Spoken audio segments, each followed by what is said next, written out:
I'm here to talk about success, right?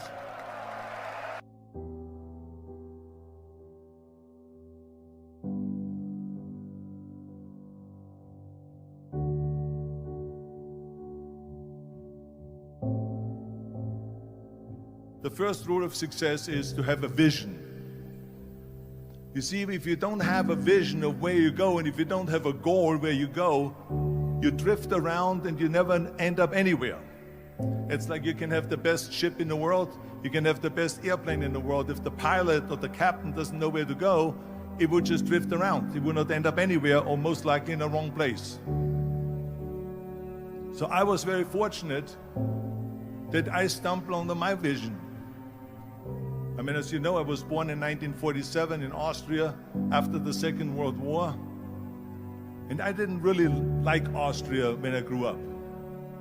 I couldn't wait to get out of there. I couldn't see myself becoming a farmer or a worker in a factory or anything like that. Even though my parents wanted me to stay there and have a normal life. My father wanted me to become a police officer like he was. My mother wanted me just to stay there and marry a girl with the name of Heidi, hopefully, and have a bunch of kids and run around like the Van Trapp family in The Sound of Music. But that was their vision, not mine. My vision was totally different. I felt that I was born for something special, for something unique, for something big. Do you know how great it felt that I knew where I was going?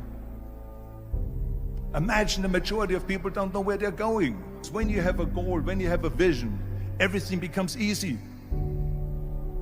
Because remember that in America, for instance, when you study, you will see the percentage of people that like their jobs. 74% hate their job in America. Now, this is not much different when you come to Europe. The majority of people don't like what they're doing because they're really not doing it because they didn't have a goal and they followed this goal. They just aimlessly drift around, and then all of a sudden there's a job opening, so they get that job because you have to work. But then when you work, it's a chore. It's work. It's not fun. So if you think about, only a quarter of the people really enjoy what they're doing in life. That is unbelievable if you think about it. So I felt so blessed that I knew what I was doing. It's like a medical student that studies and knows he wants to become a doctor. You know where to go. So I knew where to go. So people always ask me, when they saw me in the gym in the pumping iron days, they say, why is it that you're working out so hard? 5 hours a day, 6 hours a day, and you have always a smile on your face. The others are working out just as hard as you do, and they look sour in the face. Why is that? And I told people all the time, I said, because to me, I'm shooting for a goal. In front of me is the Mr. Universe title. So every rep that I do gets me closer to accomplishing that goal, to make this goal, this vision turn into reality. Every single set that I do, every repetition, every weight that I lift will get me a step closer to turn this goal into reality. So I couldn't wait to do another 500-pound squat. I couldn't wait to do another 500-pound bench press. I couldn't wait to do another 2,000 reps of sit-ups. I couldn't wait for the next exercise, for the next half hour of posing and all the kind of things that you have to do to be a champion. And with the age of 20,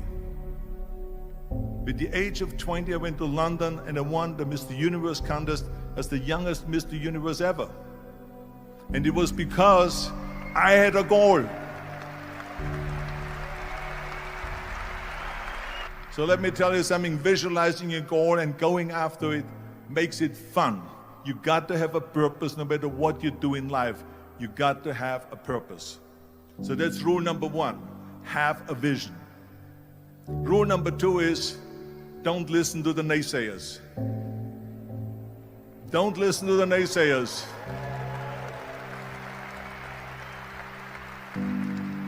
Everything I ever did, the thing that I heard out of people's mouth was, that's impossible. that can't be done or no. So whenever someone said to me, it can't be done, I heard it can be done. When they said no, I heard yes. And when they said it's impossible, I heard it is possible. I'm a strong believer of what Nelson Mandela said, that everything is always impossible until someone does it. Well, I'm going to be the one, I said to myself, I'm going to do it and I'm going to show it to them. Maybe it has never been done before. That's perfectly fine with me. But I'm going to do it. And I did not listen to the naysayers. The next thing, the third point that I'm going to make to you is, before we sit down with Jürgen and talk about the rest of the three, is work your ass off. There is no magic pill. There is no magic out there. You cannot get around. You have to work and work and work. And it drives me crazy when people say they don't have enough time to go to the gym for 45 minutes a day and work out, or to do something for 45 minutes to an hour a day to improve, if it is physically improve or if it is mentally to improve. Imagine you read 1 hour a day about history. How much you will learn after 365 hours in 1 year. Think about if you study about the history of musicians, of composers, how much you would know. Imagine if you would work on a business, on some business that you want to develop every day for an hour. Imagine how further along you will go and get. So it drives me nuts because when people say we don't have the time, we have 24 hours a day. We sleep 6 hours a day, so that gives you still 18 hours.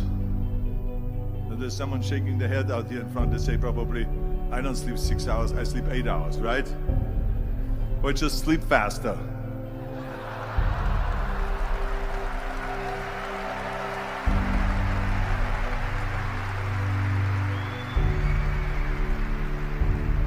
So we have 18 hours a day. The average person works around 8 to 10 hours. So let's assume it's 10 hours, so we have 8 hours left. Then you travel around an hour a day, maybe 2 hours a day.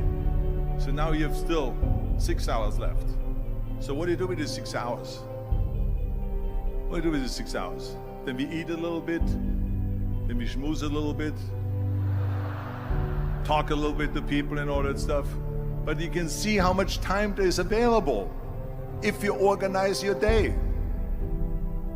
So you got to work hard. I mean, let me tell you something. When I went to America, I went to college. I went and worked out 5 hours a day. And I was working on construction. Because in those days in bodybuilding, there was no money. I didn't have the money for food supplements or anything. So I had to go to work. So I worked on construction. I went to college. I worked out in the gym, and at night from 8 o'clock at night to 12 midnight, I went to acting class 4 times a week. So I did all of that.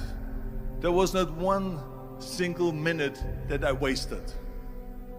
I became very friendly with Muhammad Ali in the 70s. And Muhammad Ali worked his butt off. And I saw it firsthand. And I remember that there was a sports writer that was there in the gym when he was working out and he was doing sit-ups. And they asked him, how many sit-ups do you do? And he said, I don't start counting until it hurts. Now think about that. He doesn't start counting his sit-ups until he feels pain. That's when he starts counting. That is working hard.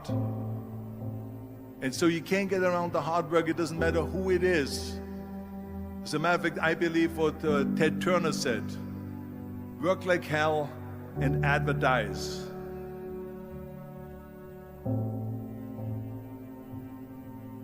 You get it? Work like hell, go to bed, and early to rise, work like hell and advertise. So you work your ass off, and then you let the world know about your work. That's what it is all about. Let people know if you have a company, if you have a movie, if you do a sports. Work your ass off, but then advertise and let everyone know. I hate plan B. And I tell you why. Because we have so many doubters, as I've said earlier, the no-sayers. We have so many of those people that say no and you can't do it, it's impossible. That is okay because we just turn off, as I said earlier, and we listen and we hear the no being a yes. You can't do it, you can do it, and all of that. So that is possible to do that amongst all the negative people around you. But when you start doubting yourself, that's very dangerous. Because now what you're basically saying is that if my plan doesn't work, I have a fallback plan, I have a plan B. And that means that you start thinking about plan B, and every thought that you put into plan B, you're taking away now that thought and that energy from plan A.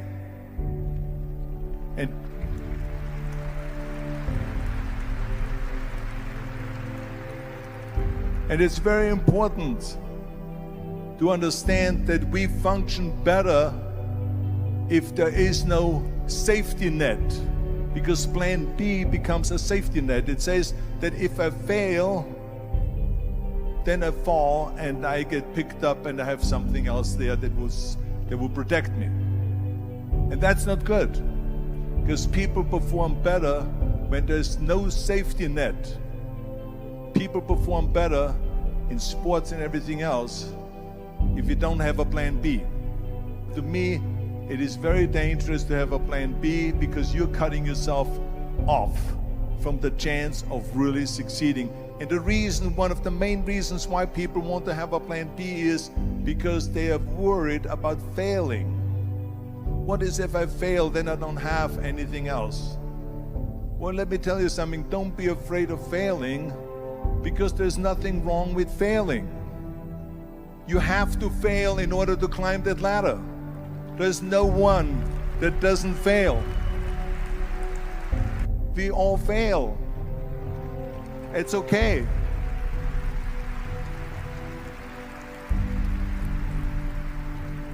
What is not okay is that when you fail, you stay down.